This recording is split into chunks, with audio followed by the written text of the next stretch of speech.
Ada kebiasaan orang-orang tertentu itu yang duduknya itu selalu di pojok kanan gitu ya, atau selalu di pojok kiri, atau selalu di belakang imam agak geser sedikit ya. Dia itu selalu duduk di situ ketika memasuki masjid ya. Seakan-akan itu tempatnya, jadi sudah di booking gitu ya tempatnya bagi dia. Nah, beliau menyebutkan di sini hadza makruhun li hadithi Abdurrahman bin Shibal qol naha Rasulullah sallallahu alaihi wasallam an naqratil hurab wa iftirashis sabu wa an yuwattinu ar-rajulu al-makana fil masjidi kama yuwattinu al-ba'ir. Hukumnya makruh ini berdasarkan hadis dari Abdurrahman bin Shibal. Dia berkata Rasulullah sallallahu alaihi wasallam melarang an-naqratil hurab, melarang sholat itu seperti naqratil hurab. Naqra itu artinya mematuk ya, matuk nyucuk gitu ya. Seperti mematuknya al-hurab. Apa hurab? Gagak ya, seperti matuknya gagak. Jadi sholatnya itu sangat cepat sekali ya, ceduk seperti itu. Waftirashi as-sabu. Nah, iftirasyis sabu itu membentangkan kaki seperti as-sabu. Sabu itu binatang buas ya, jadi sembujung gitu ya, sholat tapi sembujung. Wa an yuwattina ar-rajulu al-makana fil masjid. Nah, ini yang larangannya ada di sini. Juga yuwattina ar-rajulu al-makana fil masjid. Seseorang menjadikan yuwatin itu kan menjadikan sebagai tempat tinggal gitu ya maksudnya kalau diartikan. Tapi yang dimaksud di sini adalah kalau kita artikan secara gampang itu dan seseorang yang memboking gitu ya, gampangnya memboking tempat di masjid kama yuwattinu al-ba'ir, seperti bagaimana unta itu mendiami suatu tempat ya. Jadi ketika ada unta duduk di suatu tempat itu dia duduk lama sekali dan sering pasti dia duduk di situ gitu ya. Ini diibaratkan seperti itu. Jadi selalu ketika sholat mencari satu tempat tertentu ya. Karena yang disunahkan kan sebenarnya sebaliknya ya. Ketika kita sholat itu kita kalau bisa ya berpindah-pindah gitu ya. Dalam artian bukan dalam satu kali sholat berpindah-pindah, tapi dalam satu kesempatan sholat di sini, kesempatan yang lain sholat di sana gitu ya. Makanya ketika selesai sholat fardu itu diusahakan ketika mau sholat sunnah itu geser gitu ya dari tempat dia sholat ya, geser ke tempat lain, entah ke belakang atau ke depan ya, nyari tempat yang kosong. Atau kalau misalnya tempatnya penuh ya bisa lukir gitu ya dengan teman yang ada di sebelahnya. Nah, itu supaya apa? Supaya disebutkan dalam salah satu hadis agar tanah-tanah yang kita jadikan tempat sholat itu nanti bisa menjadi saksi bagi kita di akhirat kelak bahwasanya kita sholat itu di berbagai tempat, di banyak tempat. Baik, bisa dipahami ya 14. Baik, kita lanjutkan. As-sholatu bi thiyabin fiha tasawiru hayawanin au insanin. Sholat dengan pakaian yang di situ terdapat gambar binatang atau manusia. Hadza makruhun li hadits Abi Thalhah qala sami'tu Rasulullah sallallahu alaihi wasallam yaqul la tadkhulul malaikatu baitan fihi kalbun wala suratun. Nah, ini hukumnya makruh. Sholat dengan memakai pakaian yang di situ ada gambar manusia atau binatang. Ya, intinya gambar makhluk hidup yang bernyawa ya. Gambar kucing, gambar anjing gitu ya. Gambar apa lagi? Caleg ya, caleg partai. Atau gambar orang gitu ya, artis. Nah, dulu kan anak-anak zaman saya dulu itu ada tren apa ya? Topi tersayang gitu ya. Ada sinetron tersayang. Nah, itu ada gambar artisnya di topinya gitu. Nah, zaman dulu seperti itu. Atau kalau anak-anak biasanya apa? Pakaian kaos gitu ya. Kaos di depan itu kan ada biasanya sablonnya itu sablon gambar orang, gambar artis. Nah, itu hukumnya memang tidak sampai haram ya, tapi ketika dipakai sholat hukumnya makruh. Nah ini berdasarkan hadis Rasulullah Shallallahu Alaihi Wasallam mengatakan la tadkhulul malaikatu, ya, la tadkhulul malaikatu, malaikat tidak akan masuk ke rumah, ya, baitan, rumah, fihi kalbun wala suratun, yang situ ada anjing atau ada surah, ya, surah di situ adalah gambar makhluk hidup. Wa tukrahus sholatu liwajhi insanin au timsalin au ilanarin au suratin mujassimatin au imra'atin tusalli li'annahu yushbihu sujudal kuffari ilaiha. Nah, dan makruh juga hukumnya sholat menghadap ke wajah seseorang, ya, atau ke patung, timsal, au ilanar atau api, au suratin mujassimah. Surah mujassimah itu gambar yang memiliki bentuk tubuh atau replika gitu ya. Au imra'atin tusalli, atau perempuan yang sedang sholat, laki-laki tapi depannya ada perempuan yang sedang sholat. Nah alasannya sini beliau menyebutkan itu menyerupai sujudnya orang kafir kepada benda-benda tersebut. Jadi kalau bisa sebelum sholat pastikan tempat yang kita jadikan sholat itu ya di depan kita itu bersih gitu ya dari benda-benda ini. Wali hadits Aisyah qalat, ini berdasarkan hadis Aisyah, beliau bersabda, beliau berkata, kana lana saubun fihi tasawir. Kami dulu punya saub, ya, kain yang di situ ada gambar-gambar. Faja'altuhu baina yaday Rasulillah sallallahu alaihi wasallam wa huwa yusolli fanahani. Nah, itu mungkin semacam kelambu gitu ya, atau kain hiasan gitu. Kemudian Aisyah meletakkan di depan Rasulullah ketika beliau sholat. Fanahani, maka beliau melarang aku. Au qalat kariha dzalika, atau dia berkata Rasulullah tidak menyukai hal tersebut. Baik, itu nomor 15. Baik, nomor 16. Nah, ini mungkin sulit kita menghindar dari ini ya. Beliau menyebutkan at-tafakkuru fi sya'nin dunyawiyin, memikirkan urusan duniawi ketika sholat. Au hamlu syai'in bikum min au famin idza lam yamna makharijul huruf wa illa batalat sholatuhu, batalatis shalah.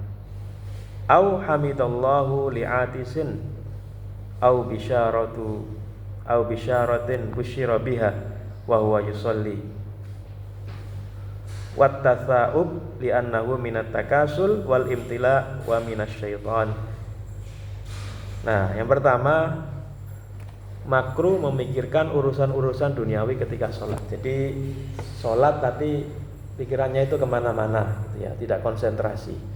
Nah itu hukumnya makruh. Tidak sampai membatalkan sholat, tetapi sebisa mungkin kita hindari. Jadi ketika sholat kita berusaha untuk khusyuk, untuk konsentrasi. Nah salah satu cara untuk konsentrasi ya kita pahami bacaan sholat yang kita baca, mulai dari Al-Fatihah ya, kita pahami apa artinya.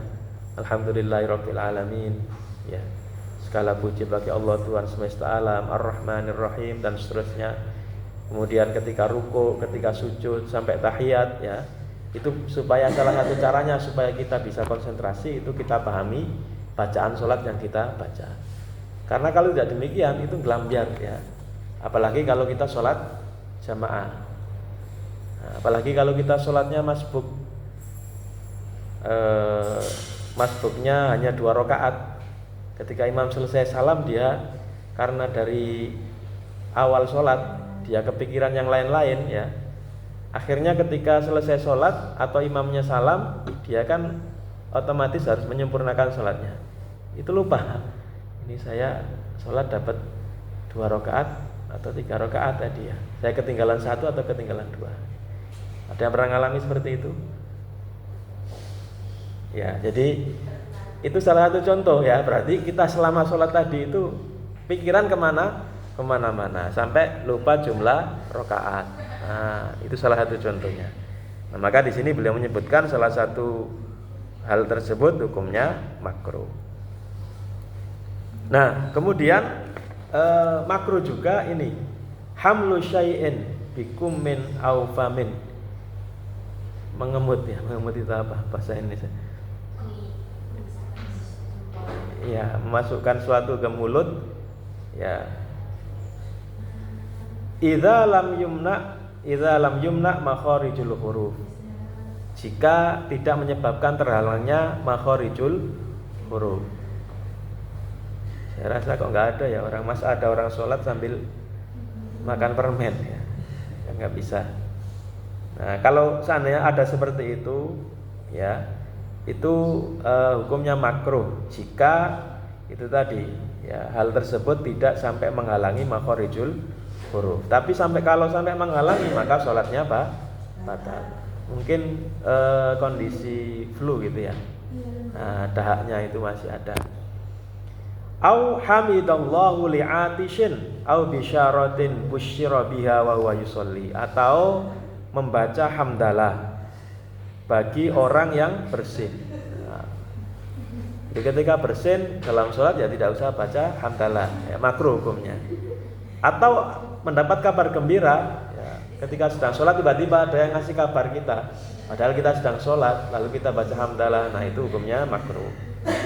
Nah, kemudian at-tasa'ub itu menguap ya. Ini tidak saya masukkan ini, belum saya masukkan. Tasa'ub artinya menguap. Li'annahu minat takasul wal imtila wa minasyaiton. Ya, karena menguap itu termasuk salah satu tanda kemalasan dan berasal dari setan. Jadi kalau menguap, maksudnya menguap di sini ya tidak ditutup gitu ya, jadi dibuka gitu aja, angop buka, nah itu makruh hukumnya. Wal istinadu li haitin wa nahwihi mimma yasqutu bisukutihi idza dhalla qa'iman illa li hajatin ilaihi fala yukrahu khidaitin. Nah, termasuk bersandar ke tembok atau yang semisal. Ketika sesuatu yang dijadikan sandaran itu roboh, maka orang yang sholat itu juga ikut roboh ya. Illa lihajatin ilai, kecuali kalau memang ada orang yang membutuhkan hal tersebut. Beberapa waktu yang lalu ya, sudah lama, saya pernah melihat salah seorang imam, bacaan beliau masih sangat bagus. Beliau itu imam di Masjidil Aqsa. Nah, ketika sholat itu ternyata beliau sholat sambil bersandar di atas atau megang tongkat. Nah, itu beda kasusnya ya, karena memang beliau secara fisik sudah nggak kuat lagi. Kalau nggak pegangan tongkat maka tidak ada masalah. Tapi kalau tidak ada udzur apa-apa, kemudian pegangan tongkat ya atau pegangan tembok, maka tidak boleh, makruh hukumnya. Baik, kemudian lanjutkan 17. Nah, ini juga yang penting kita ingatkan ke anak-anak. As-sholatu fi thiyabil badlan. Sholat dengan memakai pakaian al-badla, itu di sini diartikan libasu al-bait, pakaian yang biasa dipakai di rumah. Artinya sholat berarti memakai apa? Ya, istilahnya apa ya? Kalau anak-anak itu biasanya baju main gitu ya. Sholat tapi pakai baju main, pakai kaos oblong atau pakai apa. Nah, ini hukumnya makruh. Wal mihna awil khidmah ingkana lahu ghairiha, ingkana lahu ghairuha. Dan wal mihna, dan pakaian yang biasa dipakai untuk mihna. Mihna itu pakaian kerja ya, tapi pakaian kerja di sini bukan seragam gitu ya, maksudnya pakaian yang dipakai oleh pekerja yang kerjaannya itu bersentuhan dengan debu, dengan kotoran. Nah, itu kalau dia punya yang lain maka hukumnya makruh. Tapi kalau memang nggak punya yang lain ya pakai itu saja, nggak masalah. Wassolatu fis sarawil awil izar ma'al qudra 'alal qamis. Nah, ini nggak tahu beliau menyebutkan pendapat siapa ya. Salat memakai celana atau sarung padahal bisa memakai gamis. Gamis itu artinya ya pakaian terusan gitu ya. Nah, tapi nggak tahu ini pendapat siapa. Yang jelas beliau menyebutkan seperti itu. Wassolatu kasyifur ra'si illa biqasdi at-tadallul. Dan sholat tanpa memakai penutup kepala. Ini tentu bagi laki-laki ya. kecuali jika bertujuan untuk tawadhu. Nah, tapi beliau tidak menyebutkan larangan-larangan yang disebutkan. Baik, ke-18, as-sholatu fi thawbil ahmar, salat memakai baju merah. Wal libasul muhaddad lil aurah, dan salat memakai baju yang terlalu ketat sehingga memperlihatkan auratnya, lekuk-lekuk auratnya. Kemudian wal ittiba ayyaj'ala ridaa tahta ibtihil aiman thumma yulqi tarafahu ala katifihi al aisar. Ittiba itu seperti orang tawaf ya. Saya tawaf. Ya, seperti orang yang pakai pakaian ihram. Jadi ittiba itu menjadikan kain itu dibawa ketiak sebelah kanan, kemudian kedua ujungnya ada di kiri. Jadi seperti ini. Kurang ini. Kurang apa? Ya, kurang panjang ya. Kurang panjang, jadi seperti ini. Ya, ini seperti ini ittiba itu ya. Jadi dia pakai kain yang model seperti ini. Nah, ini juga beliau tidak menyebutkan dalilnya. Nanti bisa dicari mengapa kok dilarang sholat pakai baju merah ya. Nah, kemudian 18, al-ityanu bi adzkaril intiqal fi ghairi mahalliha, membaca zikir-zikir tidak pada tempatnya, kat takbir wa tasmi wa tahmid. Jadi di sholat yang kita lakukan kan ditentukan ya, ketika perpindahan dari rukun yang satu ke rukun yang lain itu kan baca takbir ya. Ketika rukuk membaca apa? Subhana rabbiyal azim ya. Kemudian ketika sujud juga seperti itu, subhana rabbiyal a'la ya. Tasmi itu membaca sami Allahu liman hamidah. Nah, ini ketika dibolak-balik itu maka hukumnya makruh. Tidak sampai membatalkan tapi makruh. Nah, ini contohnya. Misalnya membaca zikir rukuk ketika i'tidal tapi membaca subhana rabbiyal a'la misalnya, atau zikir sujud ketika rukuk ya, atau bertakbir waktu bangkit dari rukuk yang sejenis ya. Jadi tidak boleh ya, hukumnya makruh. Baik, terakhir nomor 20, memakai pakaian tertentu. Nah, ini ma yuhramu lubsuhu fis shalah. Nah, terakhir halaman 191. Dilewati halaman berikutnya ya. Nah, ini ada beberapa hal. Ma yuhramu lubsuhu fis shalah, pakaian-pakaian yang haram dipakai dalam salat. Yuhramu sholatu 'ala rijali wan nisa'i fi thawbin najisi wal maghsub illa annan najisa la tasihhu sholatu fihi wala alaihi ittifaqan li'anna taharata minan najasati syartun. Jadi ada beberapa pakaian yang haram dipakai ketika sholat ya. Bagi perempuan dan laki-laki diharamkan memakai pakaian najis ya, jadi pakaian yang terbuat dari bahan najis atau pakaian yang terkena najis. Dan juga al-maghsub, pakaian hasil ghosab ya. Ghosab itu artinya beda dengan mencuri ya. Jadi ghosab itu dia pinjam barang orang tidak izin, nah itu namanya ghosab. Nah, itu hukumnya haram sholat dengan memakai hal tersebut. Nah, tapi dibedakan di sini. Kalau illa annan najis, kalau memakai pakaian najis sholatnya tidak sah ya, la tasihhu sholatu fihi wala alaihi ittifaqan. Tidak sah sholat memakai pakaian najis atau di atas sajadah misalnya, atau di atas lantai yang terkena najis. Itu hukumnya tidak sah. Li'anna taharata minan najisi syartun, karena suci dari najis itu salah satu syarat sahnya sholat. Nah, sedangkan wal maghsub, pakaian ghosab gitu ya, atau hasil mencuri, tasihhu fihi sholatu kama Taqaddama indal jumhuri wala tasihhu indal hanabila. Kalau sholat memakai pakaian hasil merampas itu memang dia haram, tetapi menurut mayoritas ulama hukum sholatnya tetap sah. Artinya sholat yang dilakukan tidak perlu diulang, ya saja dia haram karena dia memakai pakaian hasil menggosok. Kemudian terakhir, wa tahrumus sholatu 'alal rijali faqat dunan nisa'i bil harir wal mansuj bil zahab wal mumawwah bihi. Haram bagi laki-laki sholat dengan memakai pakaian yang terbuat dari bahan sutra atau pakaian yang di situ istilahnya mansuj itu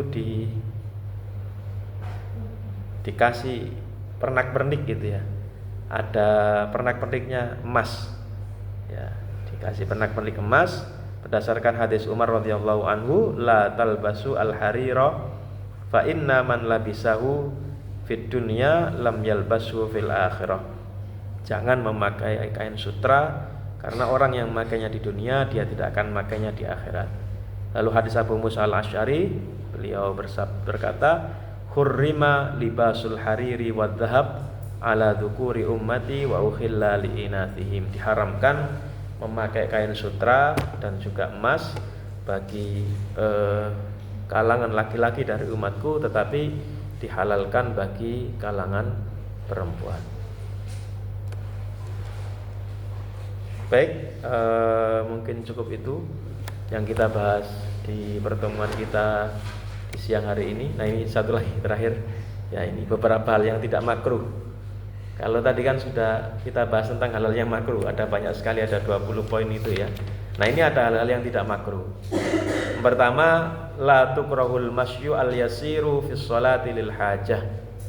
Jadi berjalan sedikit tidak makruh di dalam sholat karena kebutuhan. Wala qatlul hayyati wal aqrab wa nahwuhuma minal mu'dhiyat, dan juga tidak haram membunuh binatang-binatang yang membahayakan seperti kalajengking, ular dan sejenisnya dari binatang-binatang yang membahayakan. Dalilnya pertama hadis Aisyah, dia berkata, kana Rasulullah sallallahu alaihi wasallam yusolli fil bait wal babu ghairu mughlaqun wal babu alaihi mughlaqun faji'tu famasya hatta fatahali thumma raja'a ila maqamihi wa wasafat annal baba fil qiblah. Nah, ini melangkah itu ya, dulu sudah kita bahas. Di sini Aisyah mengatakan Rasulullah itu pernah sholat di dalam rumah beliau. Kemudian pintu rumah tertutup. Nah, lalu Aisyah datang, beliau mengetok pintu. Nah, Rasulullah ketika itu dalam posisi sholat, beliau berjalan. Ya, beliau berjalan kemudian membukakan pintu untuk Aisyah. Ya, lalu beliau kembali ke tempat asalnya dan Aisyah mengatakan bahwa pintunya ada di arah kiblat. Jadi pintunya ada di arah barat. Nah, Rasulullah di sini. Ketika mau masuk, Rasulullah maju dibukakan. Kemudian beliau mundur lagi. Nah, ini kan melangkah yang jelas ya, jelas melangkah beberapa langkah, tapi tidak batal, tidak sampai membatalkan sholatnya. Buktinya Rasulullah telah melanjutkan sholat beliau. Begitu juga ketika misalnya sholat jamaah, kemudian jamaah di depan kita misalnya batal sholatnya lalu dia keluar, nah boleh maju ke depan. Atau longgar ya, boleh berjalan geser ke kanan atau ke kiri. Kemudian membunuh binatang, ya, disebutkan Abu Hurairah annan nabiyya sallallahu alaihi wasallam amara biqatlil aswadaini fis shalah.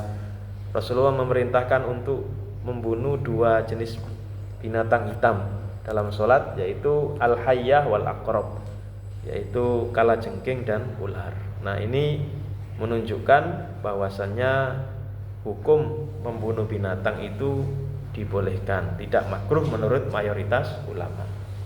Meskipun ada juga yang berpendapat hukumnya makruh. Baik, saya rasa cukup sekian pembahasan kita di siang hari ini. Ada berapa poin tadi? 8 ya. Ada ya 7 poin ya. 7 poin yang makruh. Yang pertama adalah as-sadl dan istimalu as-samma ya, memakai kain seperti itu tadi bentuknya. Kemudian yang kedua apa? Ya, tidak berpindah, walking tempat. Lalu yang ketiga, sholat dengan memakai baju yang di situ ada gambarnya binatang, gambar makhluk hidup. Kemudian ke-16, ya, mikirkan urusan duniawi. Kemudian apa lagi selain itu? Apa? Ya, sholat dengan memakai pakaian untuk kerja atau untuk bermain-main ya di rumah. Kemudian sholat dengan memakai pakaian merah, juga pakaian yang membentuk aurat ya. Dan terakhir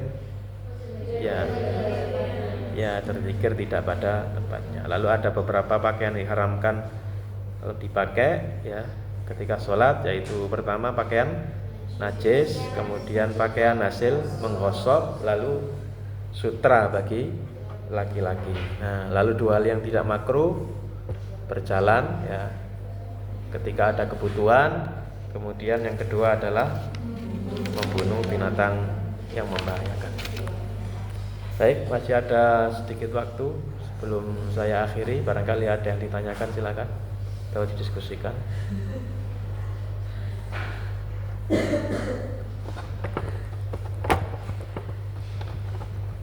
Cukup?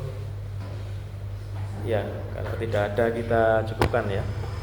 Kita cukupkan sampai di sini pembahasan kita di siang hari ini. Mudah-mudahan apa yang kita bahas di siang hari ini bermanfaat. Sebelum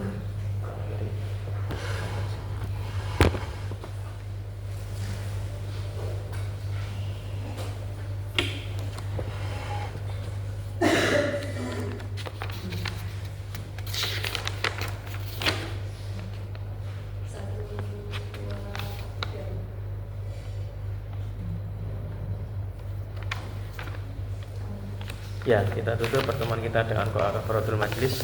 Subhanakallahumma bihamdika asyhadu an la ilaha illa anta astaghfiruka wa atubu ilaik. Rabbana la tuzigh qulubana ba'da idh hadaitana wa hab lana min ladunka rahmah innaka antal wahhab. Allahumma anfa'na bima 'allamtana wa 'allimna ma yanfa'una warzuqna 'ilman yanfa'una. Rabbana atina fid dunya hasanah wa fil akhirati hasanah wa qina adzabannar. Sallallahu alaihi wa sallam Muhammad. Wassalamualaikum warahmatullahi wabarakatuh.